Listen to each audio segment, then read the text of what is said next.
ख़बर शामिल कयूं पिया मलीर मां सिंध जे नामियारे शाइर अली सफ़दर जे ॿारनि जी तालीम ऐं सहायता लाइ गुलशन हदीद जे सिंधू चौक ते समाजी तंज़ीम मुंहिंजा मारू मलीर जा पारां इमदादी कैंप क़ाइमु कई वई,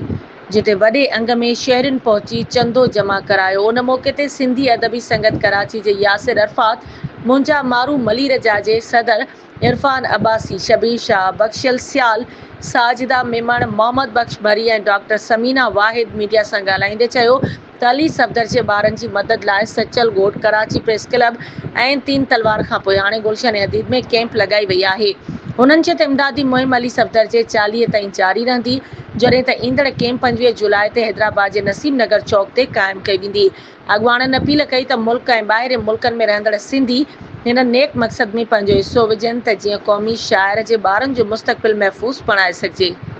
मलीर जेका आहे हिकु एक्टिव सोशल तंज़ीम आहे जेका मुख़्तलिफ़ मलीर जे मसइलनि खां अलावा सॼी सिंध जे मसइलनि ते हिकिड़ी तमामु सुठी स्ट्रगल ऐं जिदोजहद कंदी पई अचे।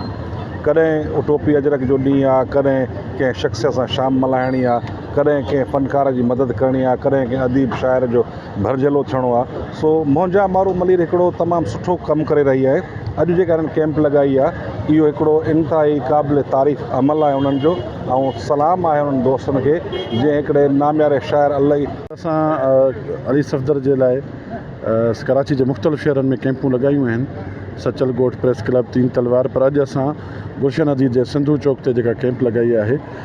सिंध जे बाकमाल शाइर अली सफ़दर जे बचड़नि जे अझे लाइ, उन्हनि जी ख़ुशहाल ज़िंदगीअ लाइ, मुस्तक़बिल जे लाइ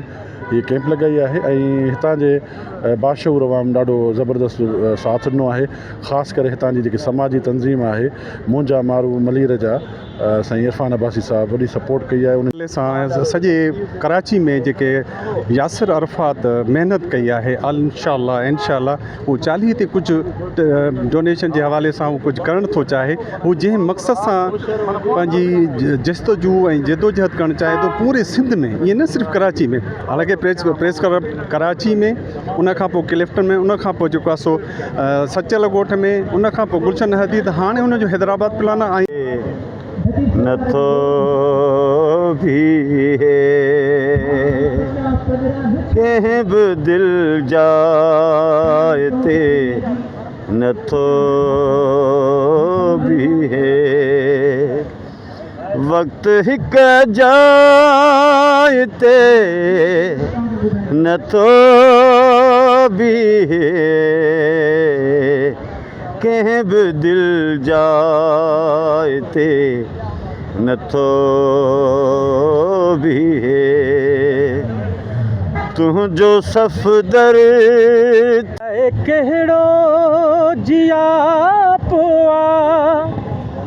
अलाए कीअं था जीअनि माण्हू, अलाए कहिड़ो जिया पोआ अलाए कीअं था जीअनि माण्हू, मिलियो बाज़ार में जेकर जीअण जो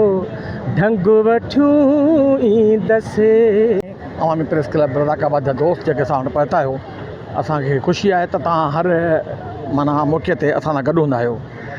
अली सफ़दर चांडू साहब सिंध जो हिकिड़ो बाकमाल शाइर हुयो ऐं शाहकार हो, शाइरी हुनजी सॼी सिंध में हुई। ऐं उन पंहिंजी जवानीअ में कैंसर जहिड़े मूज़ी मरीज़ सां विढ़ंदे विढ़ंदे 3 साल बीमारी ते विढ़ंदे विढ़ंदे नौजवानीअ में दम ॾिनो। असां सिंध जे बाशऊर माण्हुनि जो इहो कमु आहे त अली सफ़दर त हलियो वियो, एतिरा कई अली सफ़दर पूरी सिंध जो भलो शाइर भी हुयो, पर गुमनाम माण्हू हूंदा आहिनि जेके ग़रीब माण्हू हूंदा आहिनि, पंहिंजे कलम ज़रिए, हुन पंहिंजे अदब ज़रिए, पंहिंजे गीतनि ज़रिए जेको कुझु हुन वटि असासा हुआ पंहिंजी क़ौम जे लाइ, पंहिंजे माण्हुनि जे लाइ, हुन एहसासाती जज़्बा असांखे अर्पिया। पर जेॾी महिल हू बीमारीअ जे बिस्तरे ते अची वियो त तेॾी महिल हू अकेलो हुयो। असां उनखे उन हालत में जॾहिं ॾिठोसीं त उन सां साथ में कुझु दोस्त हुआ, जंहिंमें अवल वॾे भाउ वांगुरु, पीउ वांगुरु जेको